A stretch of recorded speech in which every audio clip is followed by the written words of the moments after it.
المكتبة السلفية مقرر لها المشاركة في مؤتمر في أمريكا، هل تنصح السلفيين في أمريكا بالاستفادة منهم وحضور محاضراتهم؟ أنا لا أنصح أن تحضروا، خاصة إذا كان محاضر أبو خديجة وكذلك ديفيس وغيرهم، لكن إذا كان ناس معروفين فتحضرون، وإذا كان هؤلاء عندهم خطاب فسوف تسمعون منهم ما يؤذيكم عن السلفيين فقط، لا تسمعون خيرا فيما أظن دائما الذي أسمع عن كلامهم وغيرهم. نعم.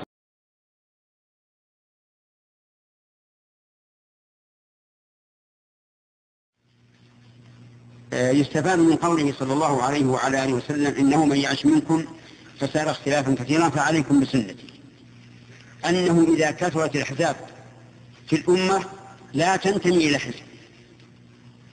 هنا ظهرت طوائف من قديم الزمان: خوارج، معتزلة، جهمية، شيعة، بل رافضة، ثم ظهرت أخيرا إخوانيون وسلفيون وتبليغيون وما أشبه ذلك. كل هذه الفرق اجعلها على اليسار وعليك بالأمام، وهو ما أرشد إليه النبي صلى الله عليه وعلى آله وسلم: عليكم بسنتي وسنة الخلفاء الراشدين.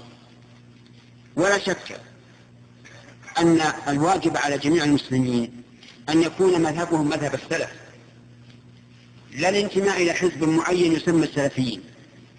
الواجب أن تكون الأمة الإسلامية مذهبها مذهب السلف الصالح، لا التحزب إلى من يسمى السلفيون. انتبهوا للفرق، هناك طريق سلف وهناك حزب يسمى السلفيون. المطلوب ايش؟ اتباع السلف. لماذا؟ لأن الإخوة السلفيين هم أقرب الفرق للصواب لا شك، لكن مشكلتهم كغيره أن بعض هذه الفرق يضلل بعضا ويبدعه ويفسقه، ونحن لا ننكر هذا إذا كانوا مستحقين، لكننا ننكر معالجة هذه البدع بهذه الطريقة. الواجب أن يجتمع رؤساء هذه الفرق ويقولون بيننا كتاب الله عز وجل وسنة رسوله، فلنتحاكم إليهما، لا إلى الأهواء والآراء ولا إلى فلان أو فلان. كل يخطئ ويصيب مهما بلغ من العلم والعبادة، ولكن العصمة في دين الإسلام. فهذا الحديث أرشد النبي صلى الله عليه وسلم فيه إلى سلوك طريق يسلم فيه الإنسان، لا ينتمي إلى أي فرقة إلا إلى طريق السلف الصالح، بل سنة النبي صلى الله عليه وعلى آله وسلم والخلفاء الراشدين المهديين.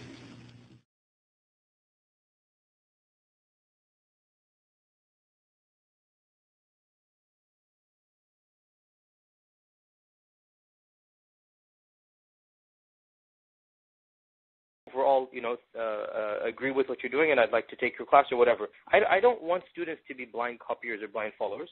So if you disagree with something, don't feel compelled to defend it. If you disagree with a stance or an article that I wrote or something, tafaddal, go ahead and say, you know what, I personally disagree, but when it comes to aqeedah and iman and tawheed and shirk and kufr, alhamdulillah, we have no problems at all with what he's teaching. And by the way, to this day, I mean, alhamdulillah, my teaching record is public. None of the scholars of Ahl Sunnah wal Jama'ah can ever take a look at what I teach in terms of tawheed and in terms of shirk and in terms of kufr and in terms of sunnah and bid'ah and in terms of usul and say that this is incorrect. And I challenge anybody to do this, alhamdulillah.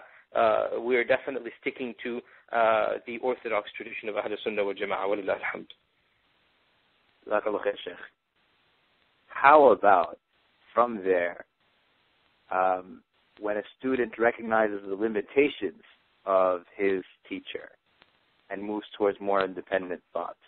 Yet we all know that orthodox discourse seems to caution against this. Shaykh, you continuously talk about a bleeding edge and new ijtihad and things of that nature. What type of thought process is required for these types of steps to be taken? This question is a very profound question, and like I wrote in my latest blog article on Muslim Matters, which was my response to the response of the New York Times article, the double response. It's a very awkward position that we find ourselves in, but in particular myself, but just all of us find ourselves in that having studied, alhamdulillah, to the level that we have, whatever that might be, and then coming here and seeing the reality, there's no question that we're trying to fine-tune that theory to the reality of North America, and that's really a vicious cycle of catch-22, because our da'wah is based upon salafan wa khalafan. It's based upon taking from the past and passing down to the future. And that's what we've been taught, and that's what we thought was happening from century to century. Now, I'm coming along and I'm saying, actually that never quite happened as simplistically as we assumed. And, for example, Imam al-Shawkani and his understanding of fiqh and Islam was not the same as that of, let's say, Siddiq Hassan Khan in India. And neither of these two was the exact same as Muhammad ibn al-Wahhab in Arabia. And these three were actually very different from Ibn Taymiyyah ibn al-Qayyim in Damascus of the 7th century. And these 5 were very different from, and so you get my point. And when you actually study it in a more academic manner, you do see slight variations, understanding, differences, especially in terms of conduct, especially in terms of status quo, especially in terms of political maneuvers and alliances, right? So Shawkani is living when there are British people in the port of Aden, right? Shawkani is not some medieval scholar. Shawkani is only 200 years old, 1830-something he died, right? So Shawkani is interacting with Europeans. You cannot compare Shawkani to Ibn Taymiyyah. Ibn Taymiyyah is interacting with the Mongols. And Shawkani did not view the Europeans the way that Ibn Taymiyyah viewed the Mongols, because there was a difference between them. So my point being that when you study and you contextualize and you read and you gain a certain level of knowledge, then you really do begin to see that, okay, we do need to start fine-tuning here. I have said in my latest article that I understand the tensions this will raise. I understand the problems this will cause. Here you have Yasir Qadhi Walid Bisuni Yasir Burjas and others of their level. They are not jahil, they are not alim, they're in the middle. And they seem to be not exactly on the same wavelength as the very teachers they're always praising and glorifying, Shaykh ibn Uthaymeen and Shaykh bin Baz and Shaykh al-Albani and others. They seem to be praising them, and tears come to their eyes when they think about them, and they become all humble and modest when they mention their names. Awe and reverence is there. But when it comes to the actual fiqh, actual fatawa, when it comes to issues, it doesn't seem as if they're سمعنا وأطعنا. I understand.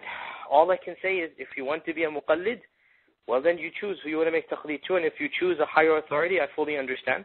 And wallahi, I cannot criticize you. And alhamdulillah, tafaddal. But if you want to rationalize a little bit, think a little bit, listen to what we have to say. And in particular, it is myself who's primarily, doing these types of things, and for better or for worse. But listen to what we're saying, see where we're coming from, see why I'm saying what I'm saying, and then see that whether you think this makes sense. And my point is very simple, and that is, a lot of what we thought was set in stone was actually not set in stone. And the classic example of this is how you treat people of other groups.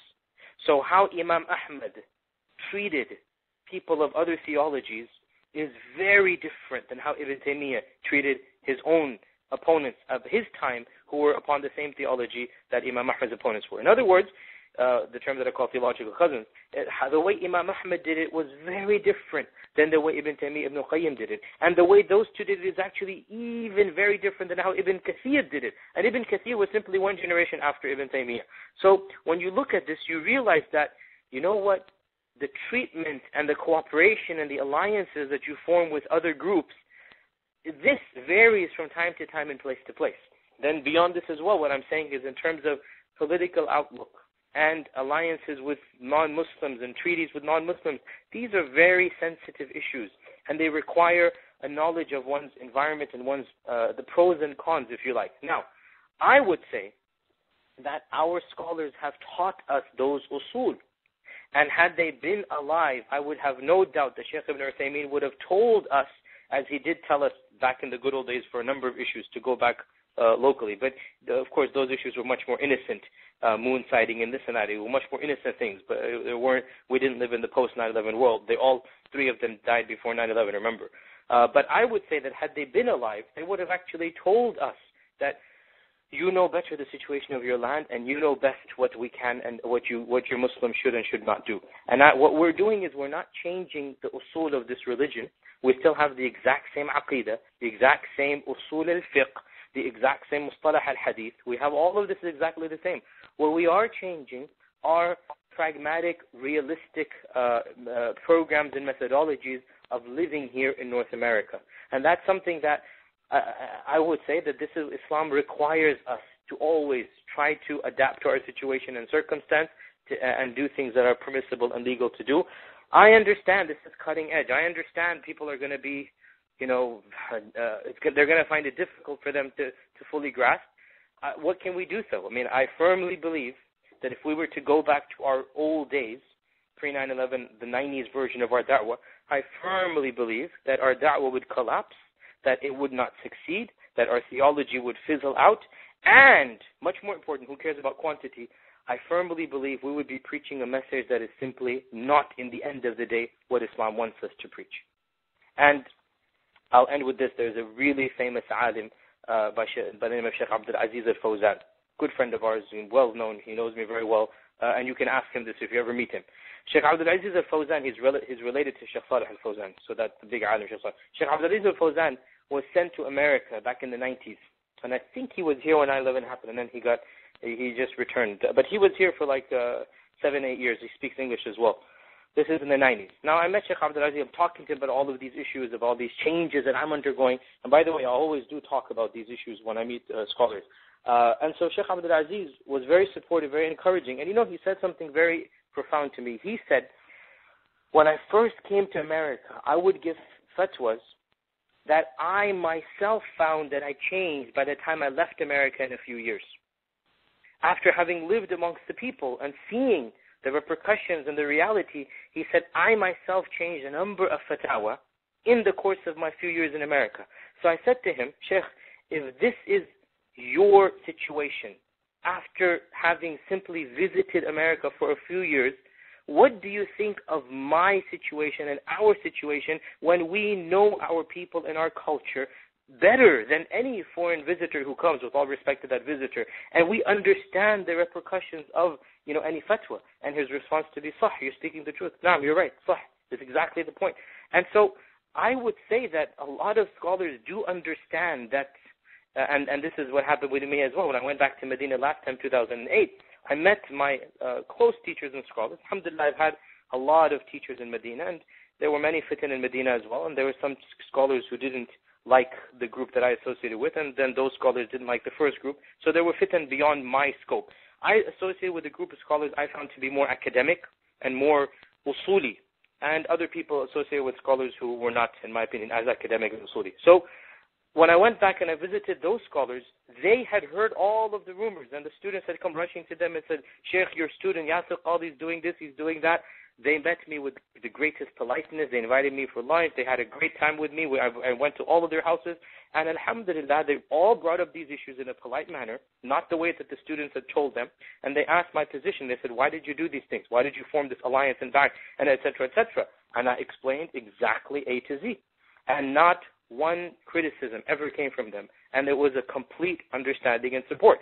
And my point being, if I were interested in going down that route, I would find scholars for everything that I say and mention their names, but I am trying to break you away, wean you off from this attitude that we have to go back to scholars in Saudi Arabia or Pakistan or Timbuktu.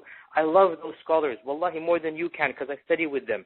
But as I said, because I love them, because I know them, because I study with them, I view them in a very different light than you do.